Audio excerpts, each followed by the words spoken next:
Whenever I cover a more advanced product when it comes to video production, I like to make sure that I put some time in to actually show you how to use the product. I've recently reviewed the Marantz Turret, which is this all-in-one streaming solution that contains a microphone, a webcam, a ring light, things like that, all in the package.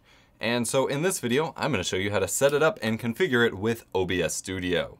Useful tech education and gaming nostalgia that won't put you to sleep.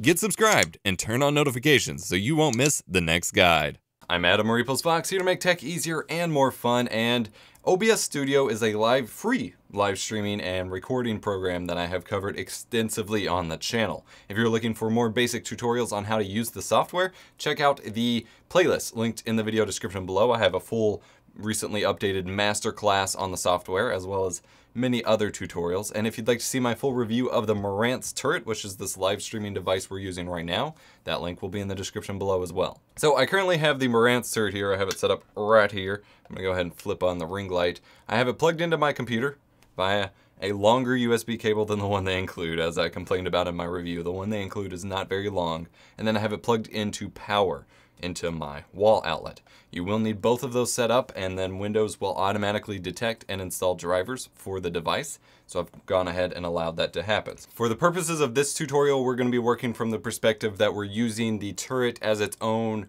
audio hub, as its own little audio interface, and doing all of our headphone and level balancing within the turret itself. Which means we need to go into Windows before we mess with OBS and right-click on our speaker icon here and click Recording Devices.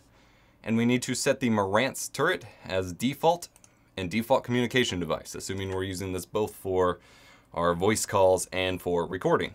Now we do the same thing over here in the Recording tab, which it has done automatically when we plugged it in. So that gets the audio set up so that we can hear it and hear ourselves in the headphone output of the Marantz Turret. Now this would be the part where you plug in headphones. I'm not going to do so since I'm recording a tutorial and need to be able to hear myself, but here you plug in headphones and then you can play back a video or your game and adjust your headphone volume appropriately, and then do a couple little mic checks here and balance the phone and mic dial so that you can hear yourself with enough loop back to be able to monitor how loud you're speaking and still hear your game. All right, next we'll open up OBS, and if you haven't used OBS before, it will look a little something like this, or you can integrate the turret into your existing streaming setup as well, of course. And so we're gonna go ahead and we're going to go to Settings and then Audio. And here we need to choose our audio devices. So I'm gonna choose for mic auxiliary audio device, the microphone from the Marantz Turret. And then the desktop audio device will be the speakers for the Marantz Turret, which will run to your headphones. Click Apply. And then of course set up your video and output settings as needed. The webcam for the turret itself is 1080p 30, so if you're trying to match specific settings for the turret, then your video settings need to be set to 1920 by 1080 and 30 frames per second, or 29.97, whichever you prefer. 29.97 is more close to the standard. Click Apply and click OK. So now in your audio mixer, you can see the little levels talking as I talk here. You now have the microphone added for the Marantz Turret. Now we need to add the webcam. So come over here to Sources, click Plus, add Video Capture Device. We'll call this the Turret, of course, and Marantz Turret Video.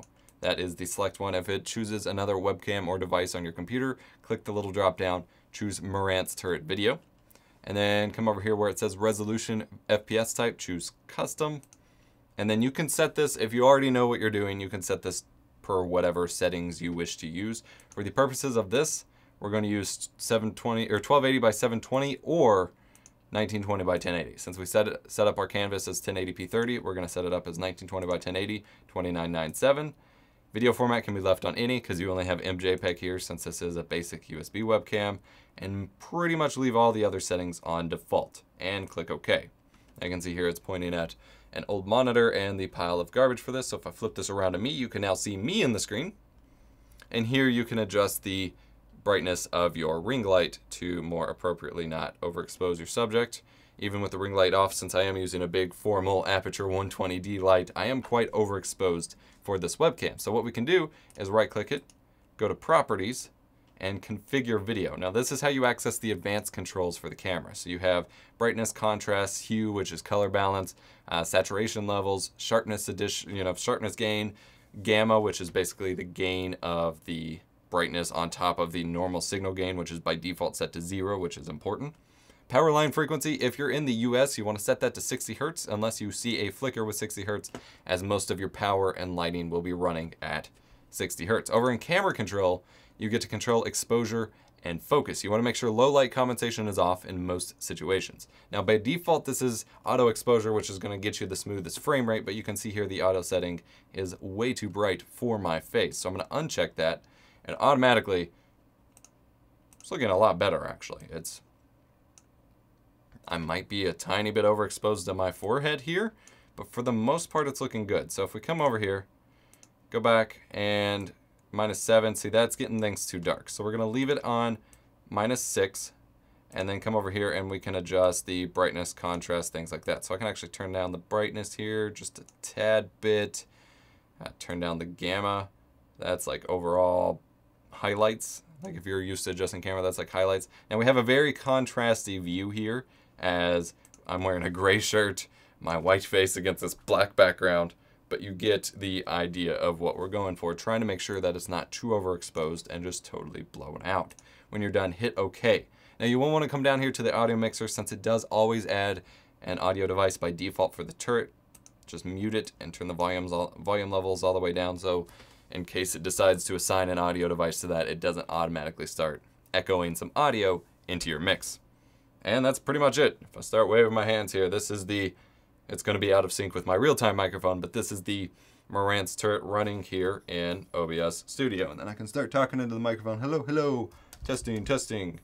All connected right there, ready to go. And of course, you can incorporate this into your more developed scene and source strategy if you already have an OBS layout set up, which is what I traditionally do and what I did in the live stream showing it off. But these are the basic settings for setting it up. Of course, you want to make sure the correct video device and microphone are added, and then if you need to adjust advanced settings like I did to lower the exposure, you can do so via properties, configure video right here.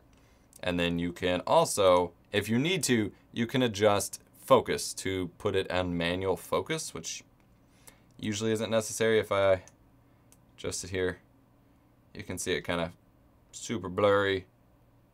You can get something a little more fine-tuned, but then it's going to stay there. So if your subject is moving around, especially in the plane relative to the camera a whole lot, generally for these webcams, I recommend leaving on autofocus. If you see it flickering a little bit, that is the computer I am using, not handling USB capture devices very well. Not sure what's going on with USB drivers of that, but that is not the fault of the Marantz Turret at all. Hope this video was helpful for you. If it was, hit the like button, get subscribed for more awesome tech videos. Come check out the Marantz Turret review or more OBS Studio tutorials in the playlist in the description down below. I'm EposVox, and I'll see you in the next one. This video is sponsored by viewers like you. Our videos would not be possible without the generosity of those of you who contribute to one of our fan funding options, be it donor box, Twitch subscriptions, direct contributions via PayPal, or Patreon. To join our inner circle and get behind-the-scenes looks at videos, go to eposvox.com/support to learn more, and join us on Discord at eposvox.com/discord. Thanks.